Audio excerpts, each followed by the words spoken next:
sports terms, they would call this, see, because I'm coaching you. I'm trying to help you to grow. And in sports terms, they call this coaching up.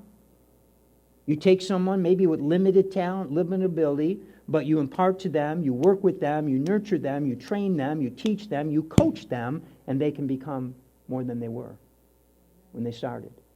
So this happens all the time. Football, a guy comes in, maybe he's a 5. He's 5, 1 to 10, he's a 5. He's just a 5. He's average. But a coach can coach him to a 7. Maybe even an 8 if he's really committed to it. You see? He can become more than he was because he was coached up. Somebody knew what they were doing, was willing to work with them and help them. And so my goal for everybody is to coach you up, no matter where you're at, no matter what you're doing, to help you to get better than you are right now. So this is a place where I can be something more than I am. Help you to become all that God intended you to be. So you get our best every week. We never take a Sunday off. From the worship team to myself, I don't care if it's summertime. I don't care if I've got a busy week. I'm praying. I'm studying. I'm preparing. I'm going to give it my best. Now, my best may not be great at any given time, but I'm not sleeping all week long. I'm not just saying Saturday night, I got to come up with something tomorrow. What should we do now? We're giving you our best. Why? Because there's a vision. There's something God is doing. He wants to take you where you are and take you to a higher place. He wants you to go further. How many want to go further? So that's what our goal is. And I'm not one, I don't toot our own horn here. I'm not one to promote myself, but I've had people come to the church and say, start coming and say, you know what? One person said to me this way, well, actually 2 people, they said in different ways, but they said the same thing. They said, when I started coming here, it was like coming to Bible college. Because I never got taught that in my other church. I never got explained these things. I never got shown these things. And so that's what we're talking about, a level of bringing you someplace higher, because we take it seriously. Life is serious. You only have one go-around. This is not a dress rehearsal. Life is not a dress rehearsal. We don't get to do it again. We do it one time. We live for the Lord every single day. This is all we got is one life. And then it's over and done. So we're giving it our best, and we want to reach for the highest. We want to go for the gold. So you get our best because we want to coach you up. All right? Now, let's say I've been coming to church for a while. Let's say I've been coming to New Testament for a while, and I kind of feel it's at home, it's in my heart, and I want to take the next step. I want to become a ministry partner. Again, if you're already a member, you've now become a ministry partner. But let's say you want to take that step in your heart. You know it's the right thing. I just want to keep growing, or I want to be a part of things, and you want to be committed. Now, we show commitment in 2 ways here. If you're a ministry partner, Paul said, you're ministers of the gospel, okay? And he said you are partners now. So you are partners in bringing people to Christ. You're partners in sharing the good news. You're partners in accomplishing the God's mission there in the church at Philippi, here and New Testament. You're partners. So there's 2 things that means. Number 1, it means serving. When we're babies, we have babies in our families now again with our kids, and babies don't do much but receive. Right? They take. You feed them, you clothe them, you change them, you do everything. You do it for them because they're babies. You understand that? But hopefully they grow up and you stop feeding them and clothe. Well, we never stop feeding them. They're always coming over. But, hopefully they can start doing for themselves. And beyond that, once they can start doing for themselves, what then? And then they start to give to others. They start to serve the family. They start to serve their siblings. They start to be a contributor instead of a taker. And so what we're talking about in ministry partnership is you get involved. You serve. There's a place for you to be involved. There's a place for you to use your gifts and talents for the Lord. We can't reach people. We can't accomplish our mission without your help. From the youngest to the oldest, from the strongest to the weakest, we can't do it. I can't do it. It can't be on me. It can't be on just the leaders. It can't be on just the worship team. It can't be on a few. There's a mission. Why did God bring you here? Because you're a part of helping us to accomplish the mission. You see? That's why you're here. That's why God puts people in the local church. And so there's a tendency, we often minimize the impact we can have on people.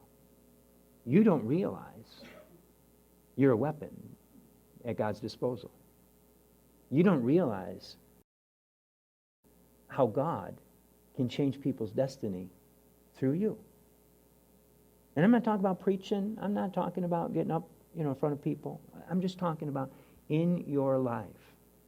Just your serving makes a difference. I can't tell you how many times I've had a situation, it'll go something like this. We'll have new people come to the church. I'll talk to them. I'll, maybe on Sunday if I can grab them then, or if not, I call people, reach out to them. So thank you for coming. It was great to have you there. We enjoyed. And, now generally speaking, we try to have good services where the worship is strong and the presence of God is here and the message is flowing. And so we put all those pieces in place. And I can't tell you how many times I've called people or talked to them and said, thanks for coming. It's great to have you. Oh, yeah, Pastor, we really liked it. And we'll be back. And it's like, well good, great. You think that's good. We're reaching people. That's what we want to do. And then they'll say, because our kids loved kids' church. Which is great, but it's like, I want them to say, no, the pastor. We love the pastor. The pastor was great. The pastor was, No, never mind. Because our kids, so if their kids didn't get what they needed in kids' church, you know what? They're not coming back. Period. You understand what I'm saying? They're not coming back. They might have loved the message. They might have loved the ministry. They might have felt that here, but our kids did not enjoy it. Our kids had a downer. We move on. Me church. Consumerism. Now, for kids, it's really legitimate. If your kids, what did Joe say? Our kids had needs, and we want our kids to have their needs met.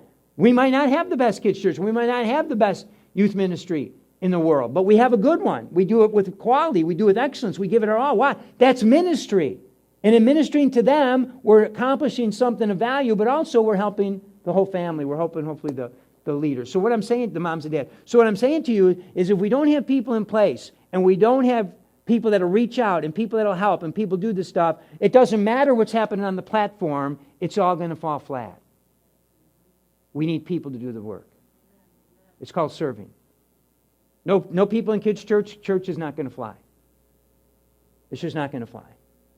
Because you have those parents there and, my kid's screaming and okay, everybody else can leave. So we'd have kids' church, kids here screaming and yelling, doing things, you'd all want to leave. Because kids need ministry and they need it on their level. So our attention is always on the visible stuff, that we can see. It's on the platform, it's on the worship, it's on the preaching. And they're important, but equally important is everything behind the scenes. So when you are willing, when we have people step up and say, I'll serve nursery. We got people serving nursery who don't have any children in nursery. And we really need parents to do that. That's really what we need. Parents to, because you only do it like every other month. But we need people to step up and do it. Because when parents can bring their kids into a nice, bright, clean, healthy environment down there where their kids are being well taken of, they can come up here and God can meet them. But if they got to keep their kid with them because I don't know, there's nobody down there or I can't trust them and their kid's crying, they might just stay home. They're distracted. So when you're serving nursery, you're helping me preach the gospel. When you're a partner, you have a part. Every partner has a part in the work. You see what I'm saying? So whether it's nursery, because by doing that, now the parents can say, I don't have to worry about that. I can come up and meet with God, and God's speaking to me, and I get a breakthrough. Or whether it's ushering, or whether it's greeting, or sound, like the guys do. We only have a couple of those guys doing it. The security team, we have security. On and on it goes. It's in the background, but they're doing work that allows us to touch people and make a difference. So partnership is about serving. There's no time when we don't want to serve. God's giving you strength. God's giving you things that you can do. And so there's all kinds of things. And can I throw in just one more? Let me just throw in this one I'm thinking about. Just you being here is ministry. I said just you being here is ministry. Because when you're here, you are now available to the Holy Spirit to do whatever He needs you to do. As opposed to when you're not here. Maybe just talking to somebody. Maybe just having a cup of coffee and something you say triggers something, releases something. Just chatting with someone, smiling at someone can be exactly what they needed that day. And that's your ministry. You did something. You imparted something. You helped. You were a partner in the work of the gospel. Because maybe my message didn't resonate with them, but you talking to them, it's like I want to go back there because I enjoy talking to them. I had a situation, now this is unusual. I understand this is unusual, but I had a guy come and talk to me about how he started coming to church, and he was telling me why he came to church and why he came back.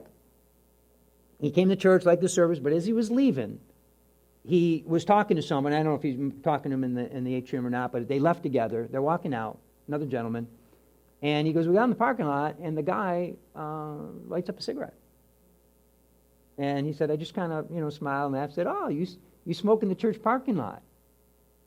And he goes, well, I'm believing God to help me to stop, but he goes, they don't judge me in there.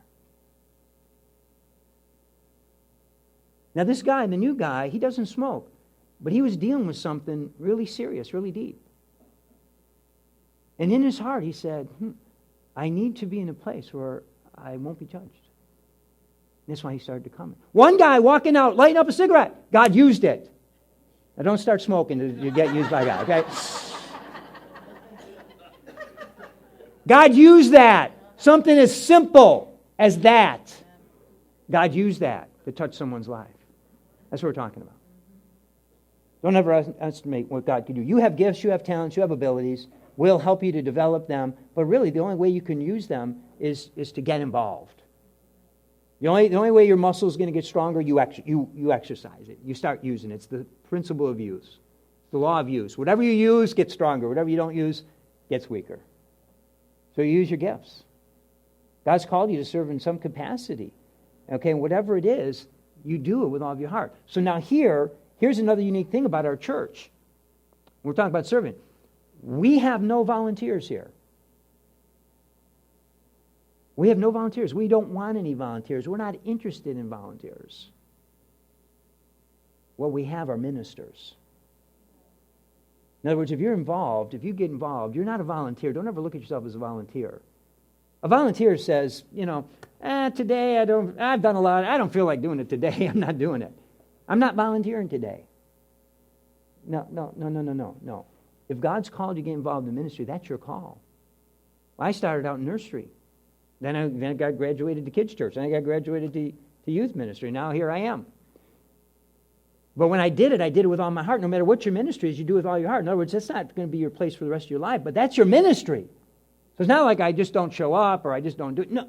No, that's ministry. We depend on that. You're not there. How can we reach the people we're supposed to reach? We're partners. I'm going to do my part. I need you to do your part. Now, we realize that sometimes you get involved and you say, I'm not going to be able to make it in any given week. Of course, you call the ministry ahead and say, I'm not going to be there. Or maybe you wake up that day and it's not going to work. You call and say, we don't just not show up. We just don't say, well, someone else will do it. I don't work. No. Even if you're assigned to cut the lawn this week, we need you to cut the lawn. Unless you can't, you call us and let us know. That's responsibility. That's maturity. That is what a ministry does. That's what ministers do. If you can't fulfill it at any given time, you just let us know. You just don't negate it. Let it go. And have people show up and say, how come the grass is how come there's weeds in front of the door? What's going on here? What kind of place is this? See, we can't do that. We don't want volunteers because volunteers just quit whenever they want. We want ministry. People are committed to it. And if the Lord leads you to something else and there's a time for you to give it up, then you can give it up. There's no problem with that. We're talking commitment. Okay, so ministry partners serve, and then ministry partners give.